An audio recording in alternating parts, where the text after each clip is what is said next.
కేంద్ర ఆర్థిక మంత్రి నిర్మలా సీతారామన్ నేతృత్వంలో ఢిల్లీలో 53వ జీఎస్టీ కౌన్సిల్ మీటింగ్ జరిగింది. వివిధ రాష్ట్రాల ఆర్థిక మంత్రులు సైతం పాల్గొన్న ఈ భేటీలో పలు కీలక నిర్ణయాలు తీసుకున్నారు. చిరు వ్యాపారులకు మేలు కలిగేలా నిర్ణయాలున్నాయని చెప్పారు నిర్మలా.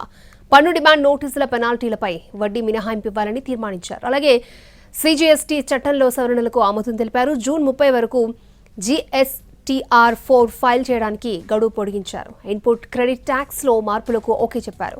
రైల్వే సేవలకు జీఎస్టీ మినహాయింపునివ్వాలని నిర్ణయించారు. ఇక ఉక్కు, ఇనుము, అల్యూమినియం అనే అర్థం వచ్చే అన్ని పాల క్యాన్లపై 12% ఏకరూప రేటును సూచించాలని కౌన్సిల్ సిఫార్సు చేసింది. కాటన్ బాక్సులు, స్ప్రింక్లర్లపై 12% జీఎస్టీకి ప్రతిపాదించారు. ఎరువులపై జీఎస్టీ రేట్ల హేతుబద్ధీకరణ ప్రతిపాదనను మంత్రుల బృందం పంపాలని సూచించారు.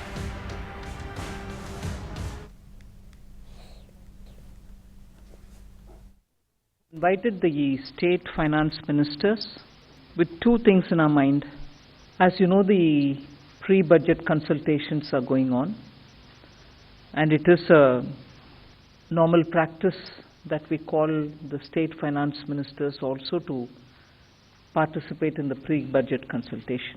The 53rd GST Council meeting has actually taken a lot of decisions on trade facilitation, easing compliance burden and giving relief to taxpayers in terms of compliance easing out. So this will benefit the traders, MSMEs and taxpayers is my strong view. One is that there was a decision taken today and the GST Council recommended waiving interest and penalties for demand notice. కేంద్ర budget ముందస్తు సన్నాహక సమావేశం అలాగే GST council meeting కు హాజరయ్యారు తెలంగాణ ఉప ముఖ్యమంత్రి ఆర్థిక మంత్రి భట్టి విక్రమార్క. తెలంగాణ రాష్ట్రానికి ఆర్థికంగా తోడ్పాటును అందించాలని కోరామని చెప్పారు. నిరుద్యోగ యువతకు స్కిల్ డెవలప్మెంట్ మరింత అందుబాటులోకి తేవాలని ప్రతిపాదించామని చెప్పారు. పన్నుల వాటాల నిధుల రాష్ట్రానికి సరిగ్గా రావడం లేదని ఆమె దృష్టికి తీసుకొచ్చామన్నారు.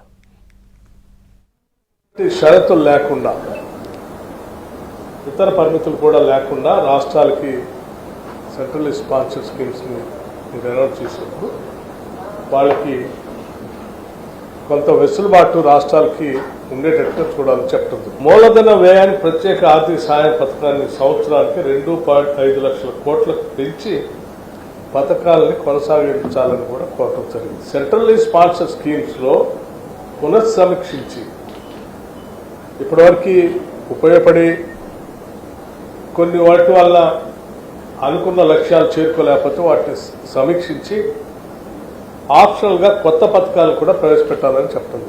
రకరకాల స్కిల్ డెవలప్మెంట్ సెంటర్స్తో సహా ఉద్యోగాలు దొరికేటువంటి పరిశ్రమల్ని లేకపోతే ఛార్జీలని సెస్ లాంటి వాటిని 10% కంటే మించకుండా ఉండేటట్టుగా చూడవలసిందిగా కూడా విజ్ఞప్తి.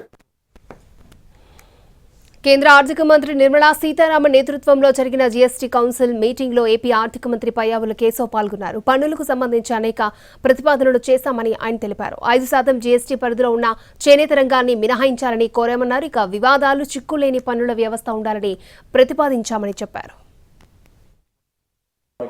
హ్యాండ్లూమ్స్ ఏదైతే ఉందో వాటిని 5% టాక్సేషన్ లో ఉంది.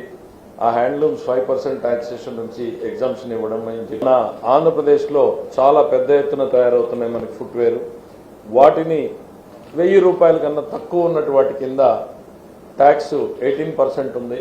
దాన్ని తగ్గించమని చెప్పేసి కేంద్ర ప్రభుత్వాన్ని ఆ జీఎస్టీ కౌన్సిల్లో ఇవాళ ప్రతిపాదన. లిటిగేషన్ పెంచితే అది ప్రభుత్వానికి నష్టము, వ్యాపారానికి నష్టం అనేటువంటిది లిటిగేషన్లు తగ్గించే రకంగా చాలా వెసులుబాట్లని ఈరోజు డిస్కస్ చేసి ఏకగ్రీవంగా అన్ని రాష్ట్రాలు ఆమోదంతో అంగీకరించుకోవడం జరిగింది.